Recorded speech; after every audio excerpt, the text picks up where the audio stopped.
And so, can you just talk for a minute about why you're here? Other than the fact that I asked for you guys to come, but, Especially wisdom. yeah. Did you come in a time machine or something? Okay, so basically we did a project in our mythology class. We dressed up as gods and goddesses to learn more about them. We study mythology because it gives us a better understanding of different elements of our culture. There's a lot of vocabulary in just based off of mythology. There's a lot of entertainment within the stories. There's a lot of illusions, such as Venus, also known as Aphrodite, is a razor brand. Dove is another symbol of Aphrodite's. Critical reading, we do a lot of reading. We have 2 books that we primarily read out of, and that's a skill that we develop through the class. And it gives us a better understanding of Greece's history and world history. There's a lot of different aspects of everyday life that comes from Greek mythology, and it gives us a better understanding of So you like the class? Yes. Yeah. Would you like to see a mythology 2? Would you? Yeah. What would you do in a mythology 2 if it was an elective? What would you want to do? Probably more go into depth further on different stories, because it's a half-year course. So we touch on a wide variety of things. So, yeah. Yeah, Like maybe a character? Right. Yeah, cool. Anybody else? No? Thank you, Ms. Costanza, for letting them come. You guys must have a question for them. They dressed up, special for you. So why did you choose the characters? Oh, great There you question, go. Mrs. Kindly. Did you choose your character? Yeah. Okay. I look good in the color black. That's good. That was an easy one. You have to explain what's in the cage because they didn't get it. Yeah. Oh, I this didn't. is a 3-headed dog, which Oh, is yeah. a 3-headed dog to direct the underworld and the servers. Right. How about the rest of you? Why'd you choose your character? I chose mine because everyone hates him, but I think he's pretty cool. I was actually given mine because originally I wanted to be Aphrodite. We fought. No, Apollo's actually really cool. Cool. I just always liked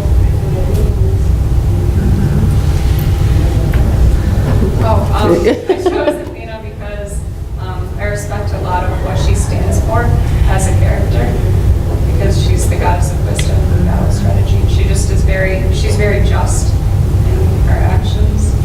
Excellent. Thank you, guys. Thank you very much. Thank you, Ms. Costanza, for letting them come. All right. With that, I'll call this meeting to order. Can we stand for the pledge, please?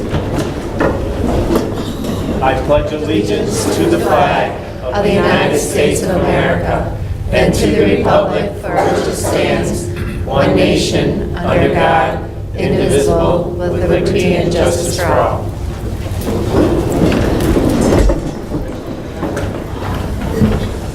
If I could take this minute to have you silence your cell phones, please. Everybody set? All right, moving on, we are talking about Eden Elementary co-teaching. Mrs. LaRosa and teachers.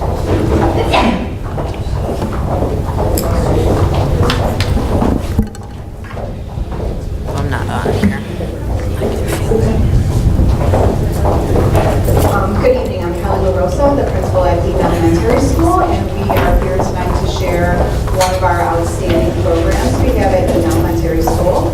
We have an integrated co-teach model in one classroom at each grade level. And I have a few of the co-teachers here with me this evening. I have Jacqueline and Bacavante and Karen Inman are co-teachers in grade 4, and Amy Steger and Morgan Theopolis are co-teachers in grade 5.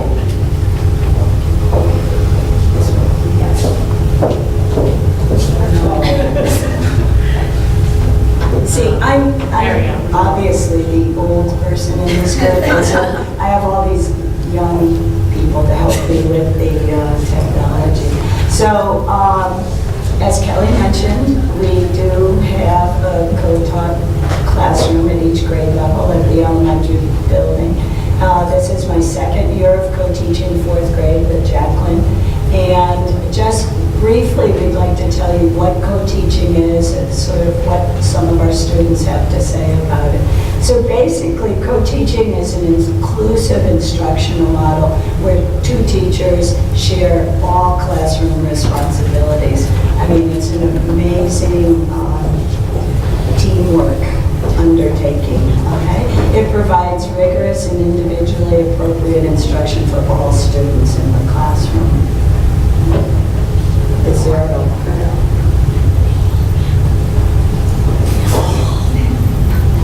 okay, all right. This is a quote actually from one of our students. We asked our students, I said, we gave them an index card. Okay, write down, what is it like for you to have 2 teachers in your classroom? This is what one of our students said. Well, you're kind of like sisters, you know? He said, well, what do you mean you're kind of like sisters? Well, you're always together. One of you stops talking, the other one picks up where that person leaves off, and, you know, and I think it works very well. And that is very illustrative of the whole teamwork concept in the classroom. So basically, I'm Morgan Diopoulos. I co-teach with Amy Sager in 5th grade. Basically, co-teaching is the sharing of all classroom responsibilities with the co-teacher that you have. So we plan every lesson together and then teach every lesson together. We grade all assignments, evaluate all of our students together. We share a common classroom and all of our supplies. And we also share the responsibility of communicating with all of our students' parents. Oh, and this was a quote from one of our students. I like having 2 teachers because I don't feel rushed anymore. So basically they feel like they just have a little bit more time or another teacher to work with them when they're completing their assignments.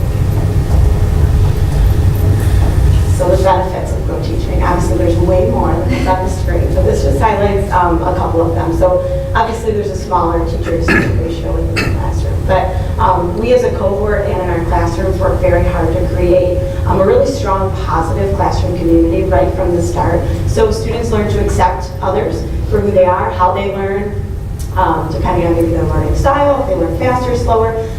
We really work hard together to create that type of positive learning community.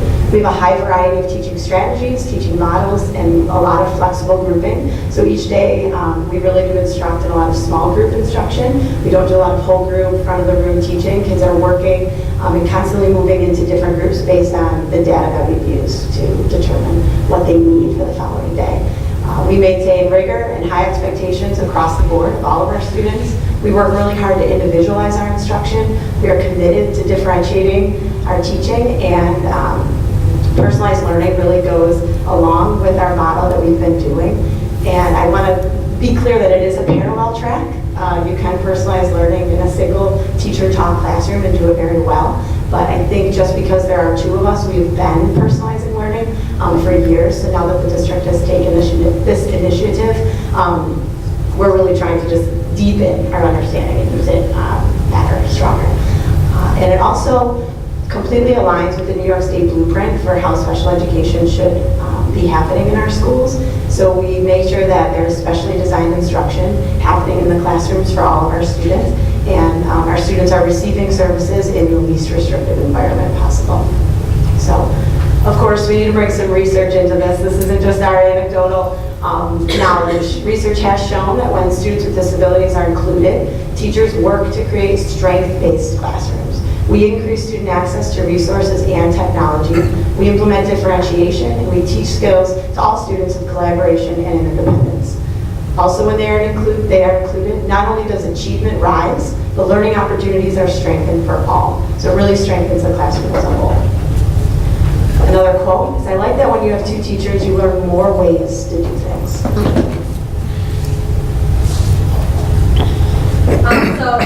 So as a group, we've developed professionally, and a few ways that we've done that is during the summer of 2016, a few of us teachers and administrators attended the Teach to Lead Summit in Minnesota. And during that time, we came up with a plan on how to improve our co-teaching program within our school. And two things that came out of that. One, we decided that we wanted to visit each other.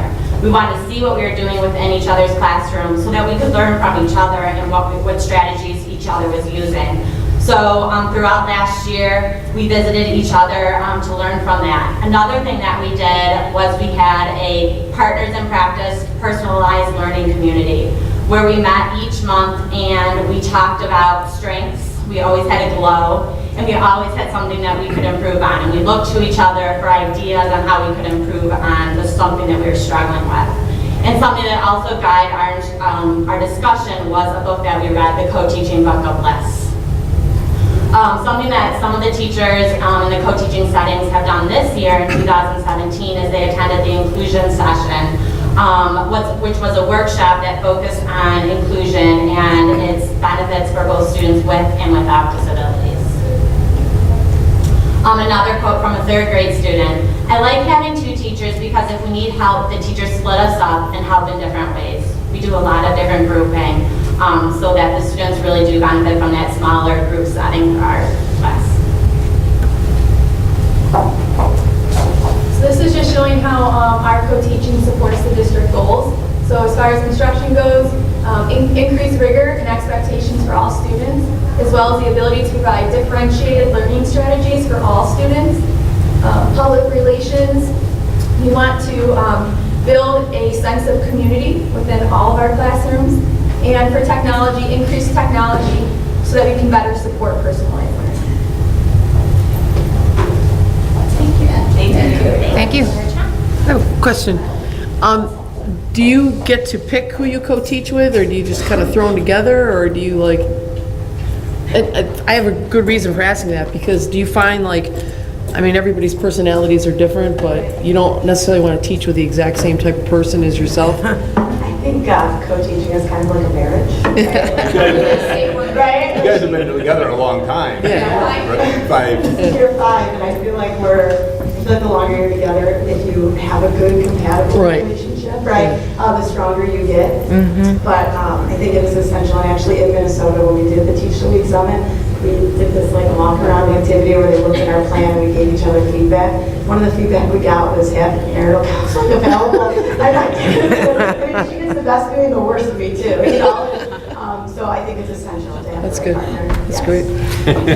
You know, it's before you go, I think it's interesting to note, and I don't know that they would say it because they're all humble teachers, but the ability to co-teach also gives you the opportunity to become a better teacher. And I have always found, and I felt as a co-teacher for 17 years that I had the benefit of hearing someone else and saying, oh, why don't I do it that way, right? And also not being defensive. I mean, one of the problems with teaching is you walk into your room and sometimes you close the door and you don't know what anyone else is doing. So I'm really happy that you guys are happy doing what you're doing, and you must be working your counseling out because it's working out just fine. But I wanted to say thank you for being here too, because I know you all have family.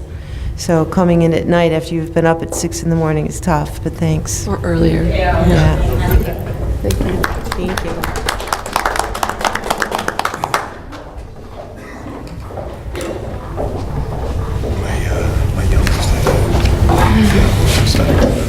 You know, before we move on, I will say, for those parents out in the audience, my daughter had the benefit of being in a co-taught classroom. Bye!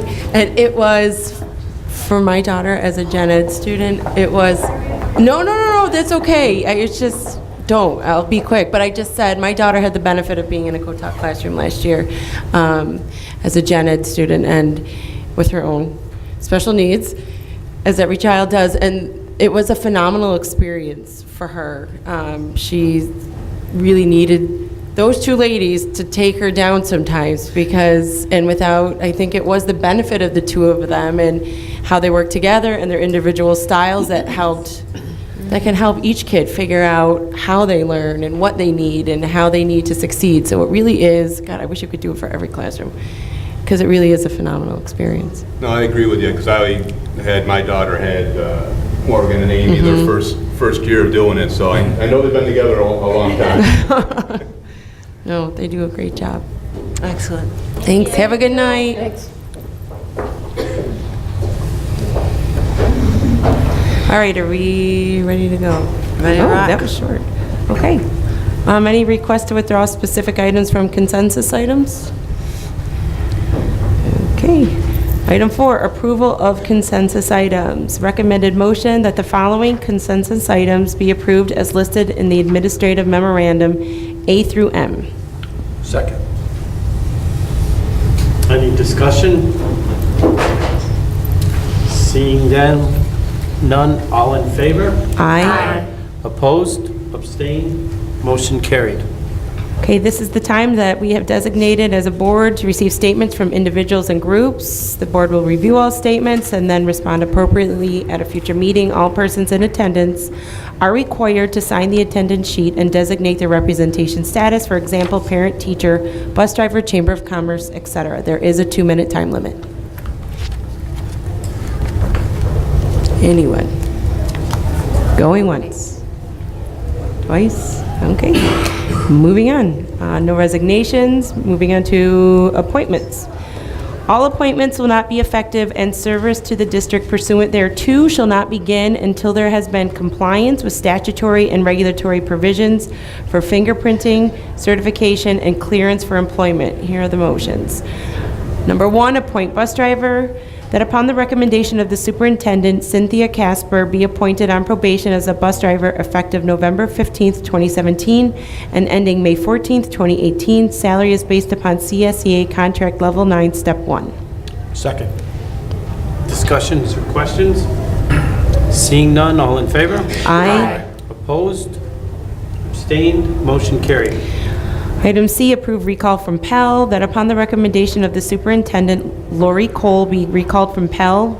Mrs. Cole, who was most recently a .5 FTE, will return as a .67 foreign language teacher effective November 20th, 2017. Second. Questions or comments? Seeing none, all in favor? Aye. Opposed? Abstained? Motion carried.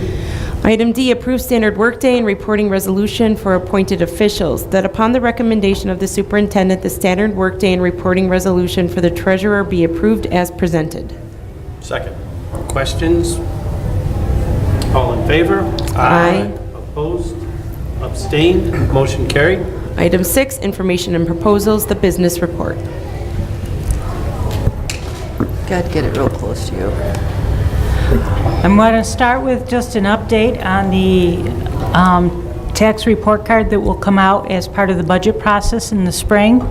There's been some updates, and that will be that the reserves, their balances, projected balances, will have to be on that tax report card with the third quarter figures. So they're still working on the guidance for us on how they want that to be done and what's the best avenue. So I will keep you updated as that becomes more available through the training process. And then I've looked at the update for the STAR checks, and according to the New York State Property or Tax and Finance website, all property owners in Eden who had their STAR exemption and did not receive a credit on their tax bill should have received their checks. And if they have not, they should look to the New York State Department of Taxation and Finance for why they did not receive those. Anything else, or you good? That's it. Thank you. And now the superintendent's report. You guys don't know what to do with this. It's not even 7:30 I yet, know, and you're it's already up to, I'm going to add a few things. I will add a few. So I just wanted to thank everyone from our school district and also campus and Young and Wright that went out to the library for our ACES outreach. ACES is our senior group in Eden. It was a fabulous time. We got to hear some stories from people who graduated or were the first graduating class. In some cases from some of the buildings in our district. Why, when we say we have a high school concert, they go to the elementary school. because that used to be the high school, right? I mean, Ellen would know more, and I have to remember to keep turning to Ellen because I forget or didn't know that she really has such history in our district. I know one gentleman came because he wanted to hear more about the tractor that we unearthed underneath the parking lot at GLP, but unfortunately the contractors buried it faster than we could even take a picture. So that one's going to remain as a mystery. But it was until we spend $1 million and do a parking lot, I'm told. But it was a really great time, and I'm glad ACES asked us to do that. I sit on their board, and so it was just really a great opportunity. And also want to thank Lucinda's husband, Kevin Karstad, for helping to set it up, because I know that he did. And then in addition to that, just an update on athletics. As you may or may not know, our boys volleyball team is competing at States on Saturday in Long Island. This is the first, yes, I agree. This is the first time for Eden boys volleyball to go to States. Coach Robert Pierce is certainly excited, as you can see on Twitter and on Facebook. Their send-off is Thursday at 2 p.m., and their bus will leave Friday morning at 7. Marissa Falcara and I are both going, and it'll also be a great opportunity for the kids to play in the pool play all Saturday morning. And if in fact they get through, when they get through pool play, then the state championship is at 3 o'clock in the afternoon. So we certainly want you to put them all in your thoughts starting tomorrow, because it's a really, really cool accomplishment. Michaela Shu, and I apologize if I'm not saying her name right. Shai. How come you all know this? Okay, it's S-C-H-E-U. I didn't have a chance to talk to her to ask her how to pronounce her name. Also competing at States tomorrow in 2 events for swimming. That's why you know. Both the 50 and the 100 freestyle. Coach Shauna Cole, certainly excited, and our volunteer coach is Cheryl Carpenter. Our send-off is tomorrow morning, and since Cheryl takes the time to volunteer coach, if there's anything you want to say about that, please feel free right now. She's just done a great job. She's a great kid. The whole team was good this year. We enjoyed a lot of kids, but it was a long but successful season, and ending on a good note with Michaela. It's her second trip to state. Yes. So. Wow. Yep. That's so awesome. She broke her own record. Yep. Oh, good for her. She broke her own record. That's even more exciting. So I saw her in the hallway yesterday, and I said to her, "You're actually the first student I met when I first got hired at Eden." She was sitting behind me in Beauty and the Beast, and I've never seen Beauty and the Beast. And I turned and I said to her, "Does the prince die?" And I just remember her because of her hair, you know. So really exciting. And then of course, boys cross country won Section 6 Class C2 title. This is also their first time, so super excited for cross country, and that's Coach Larry Milson. So just a super exciting time for all of the athletics at Eden. And then the third piece is an update on the 5th grade parent information night, which you just heard released. So they actually went an hour and a half. There were approximately 40 to 50 parents that were there. It was a nice Q&A. There's a new website for our new 6th grade and middle school, because as you know, 6th grade will be coming up, starting a new middle school in September of 18. So we're really happy to have that, and I want to actually thank all the board members that took the time to come, especially those of you who have been here since 4 and missed a dinner. I'm sorry, Paul, that your pizza's getting cold. Olivia went to get it though, right? Thank you, Olivia, for being my deliverer. It's in the library, right, for Mr. Shepherd? Thank you, Olivia. So we're super excited about that, and it's coming to fruition, and we just can't say enough about all the people that have played a part in that. I especially want to thank all the teachers that came to that meeting tonight, along with the teachers that came here tonight, because again, they get up so super early just for their own families in their own school. But in addition to the teachers that you saw at the board meeting here tonight, Matt Saramack, Joanne Ramaker, Sherry Stoneberg, Kathy DeGrope, Randy Woodard, Cheryl Chamberlain certainly sat at the table. Jeff Persanti, Lucinda Karstad, Lori Malkowski, Joanne Meredith, Claire Flynn, and Kathy Klopp all presented and did a fabulous job in explaining what's going to be the difference in the specials or electives in a new 6th grade or middle school model from what the students are experiencing now. So again, my hat off to them for coming, and to the parents too, because this is difficult for parents to come out this late at night, but to come for a Q&A. And so this middle school philosophy is meant to be different than a junior, senior high school. It's meant to be different than a 5th grader or a 6th grader saying they're going to the high school. We want to really, really emphasize the fact that this is a middle school with a STEAM program and a STEAM philosophy. And so everything that we're doing has to maintain that focus. And I really want everyone to hold us accountable for that because it's the way we're going to be the most successful. I thought the meeting was very positive. I did too. And I like to hear concerns and questions. I was curious why you were sitting up in front. You know, Mr. Cervoni sent me an email and I didn't want to sit up there myself. I was just kind of like, and then I thought I could sneak in and then he goes. So he invited you to sit on the panel? I guess, I don't know. I don't know why. Nice. But, yeah, it caught me off guard a little bit, but I would have rather. Maybe he saw it as an open seat for you. I don't know. It was good. It was all good. But it was a very positive meeting. Maybe it was so that you could talk at the board meeting. And then, in addition, what I'd like to also say on that middle school piece is that there was a really strong comment that was made by one of the teachers about, it was Mr. Persanti, about building a strong, caring community. Those of you who have read my newsletters for the last 5.5 years have always seen me say that I have never worked in a district like Eden that is so coherent, so together, and so strong as a community of staff and of parents and of students. And so I know that we can build on that and make Eden even stronger. I did like one of the ideas about a big brother, big sister program. We have talked about a peer mentoring program, so it stays along in that line.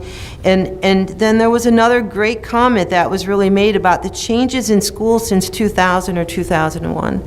I think that those of us who were in school prior to 2000 would not recognize the changes in the past 18 years that have happened for many, many reasons, from disasters that have happened around the world or in New York City around that time, and they're for the better, so we know that that'll be good.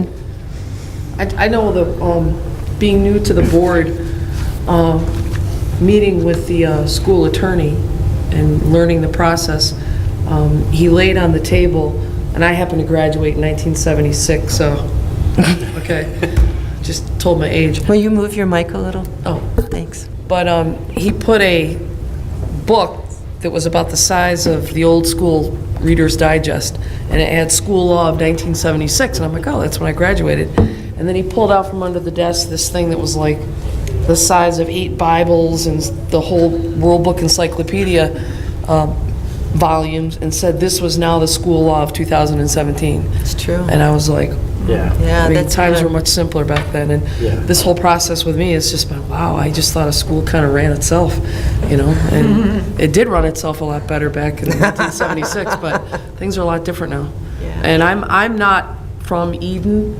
I relocated here 10 years ago with family illness and stuff, and I love it here. I'm graduated from Iroquois, and spent a lot of time in East Aurora coaching and working, and I really settled in here. I like this town.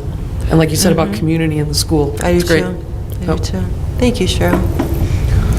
I'm done. So sorry. one question in regards to your newsletter.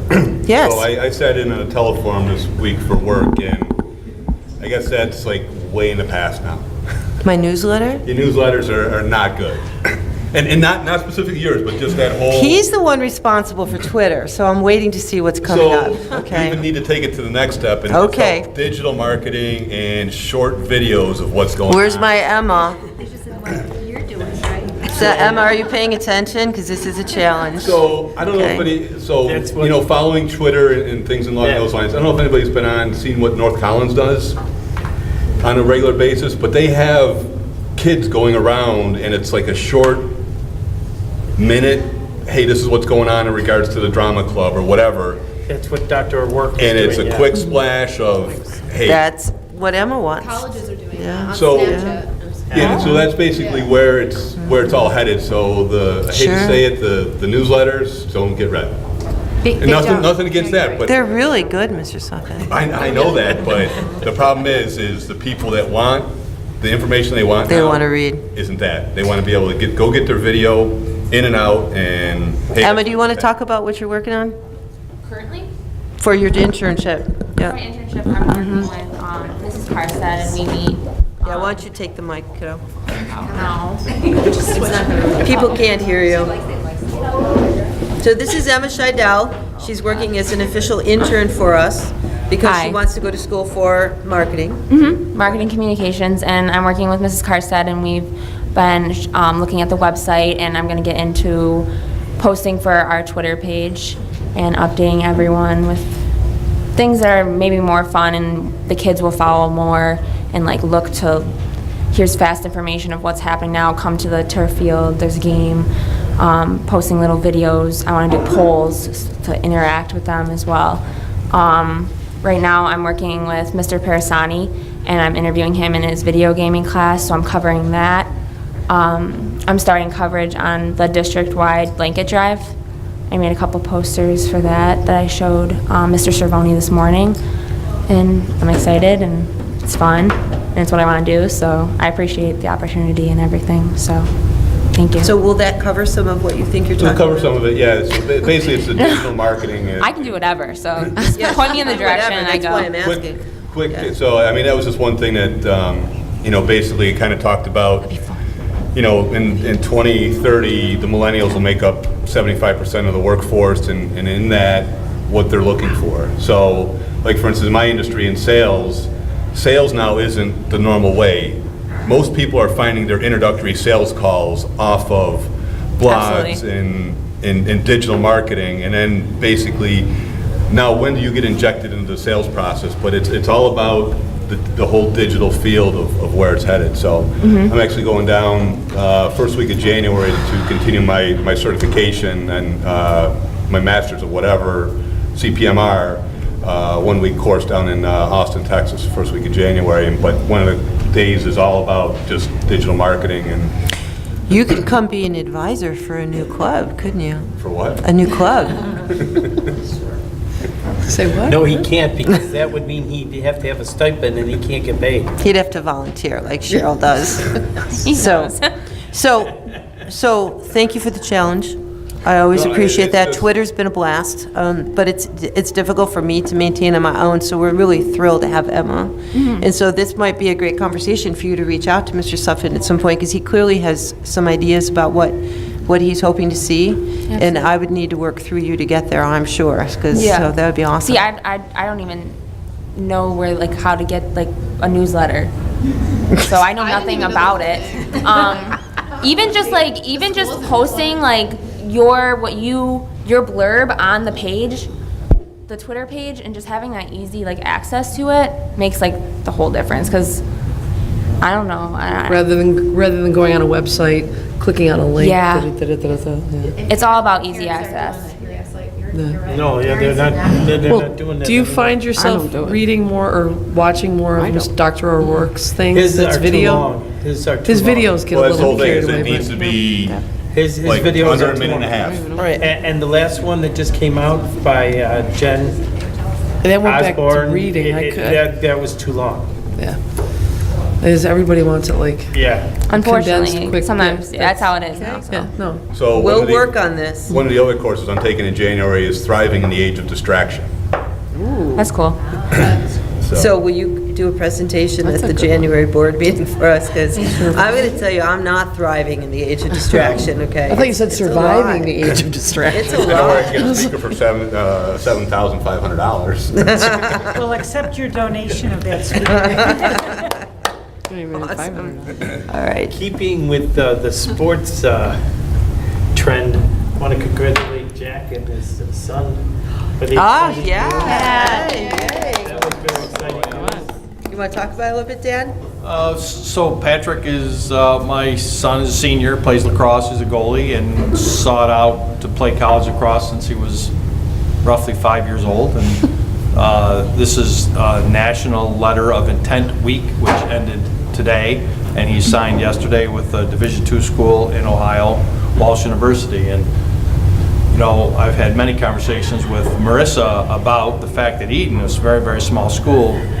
We have many kids who sign Yes, we do. letters of intent to play at Division I and Division II schools. And so a very exciting day for him. He's taken a long time, but really, as it applies to every student, found the right school, found the right fit, found the place he wanted to be and that wanted him, and so it worked out very well. So it was an exciting day, and certainly great press for Eden lacrosse and Eden athletics in general, because we have so many successful kids at Division I, II, and III programs throughout the country. So that was exciting. And he had his own fan club that came for the signing, so that was fun too. Staying again on the athletic piece, we learned yesterday that the weather is not cooperating with us. So the official word is that the track is not going to be lined till spring. This is a huge disappointment for us. We tried really hard in our scheduling to get the track lined this fall so that we could just do our grand opening in the spring. But when the vendor came and had to accept the asphalt, there were pieces of there were sections of the asphalt that he wanted redone. And when that happened, we had to go through another 3-week curing period. And since then, the weather's turned cold, 19, even less last week. And so we're going to shoot for the first week of April or before to get the track lined. They also have to pour an adhesive to keep the rubber on it. If the first week doesn't work, we're going to go for the second. If the second week doesn't work, we're going to go for the third. But if we can't get it by then, we're going to wait till summer. So I'll keep you all informed as to what happens. But honestly, right now, we're at the mercy of Mother Nature. We've also had to close all the water lines in the concession stand down probably a little bit earlier than we anticipated because of the cold snap. We're all new at this, we're all learning, but there's certainly areas up there that are not finished and we couldn't leave the water on. So I think Marissa's probably going to let us know about that lacrosse thing in late November. We're checking to see if she could put mats over a track now so that the teams can get on there to do what they want to do. They can't play on it if there's no track? They can play on the turf. Can we get over the track?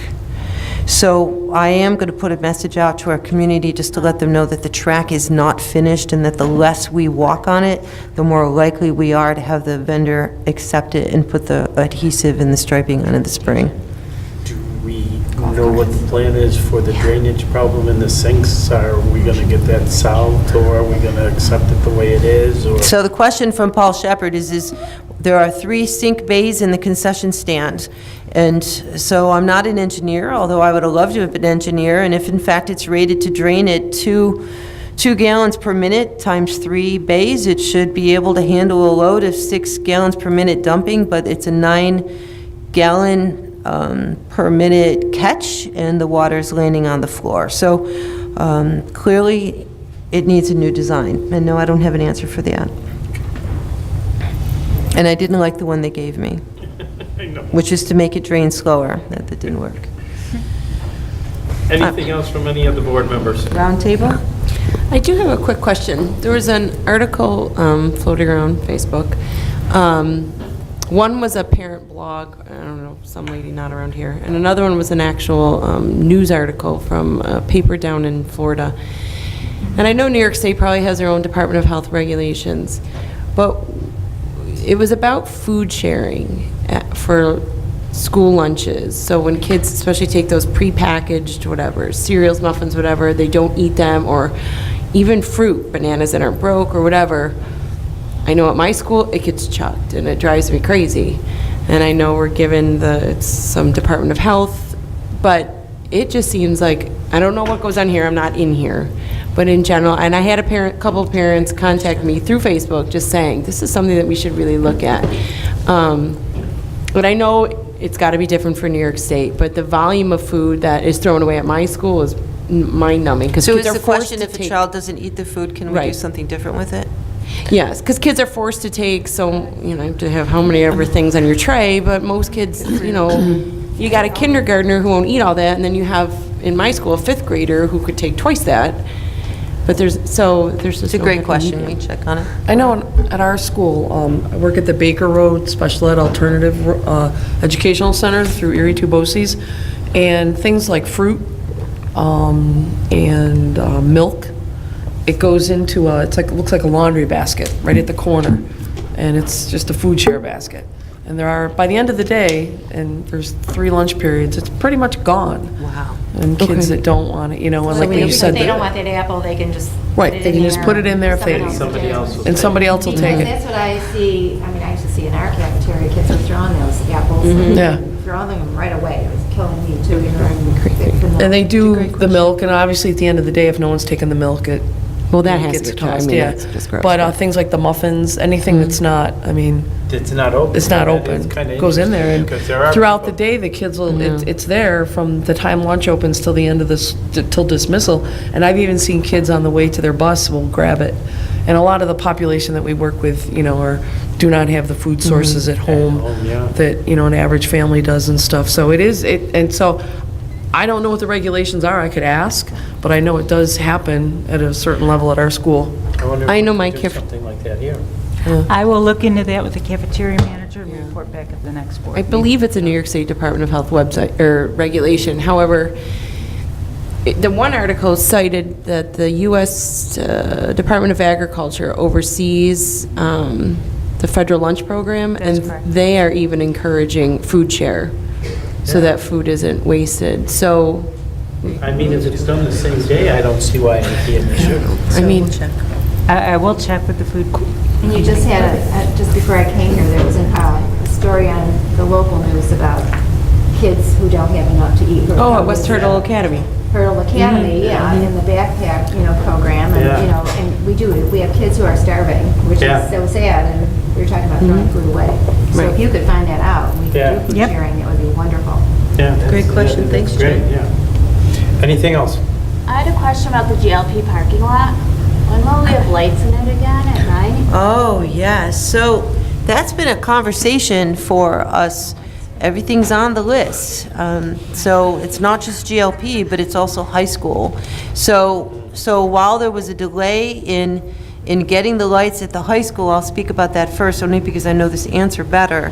The lights actually came in, but there was a problem in the pieces of the arm.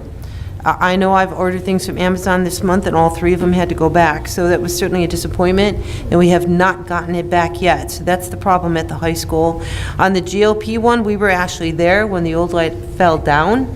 So that light itself was not meant to be replaced, but has been put into the project now. Lights and doors have become a problem for us because FEMA has pushed in front of us for all of the schools and all of the issues down south. So let me try to get an answer, and I'll put that up there. On the lights. I know it's super dark now. There are no extra lights that were in the plan for GLP. It's just that one itself to replace. Exactly. Yep. Thank you for asking. Anything else? Girls? Nothing else? Okay. All right. Future dates, regular Board of Ed meeting Wednesday, December 13th, 2017, 7 p.m. in the junior senior high school cafeteria.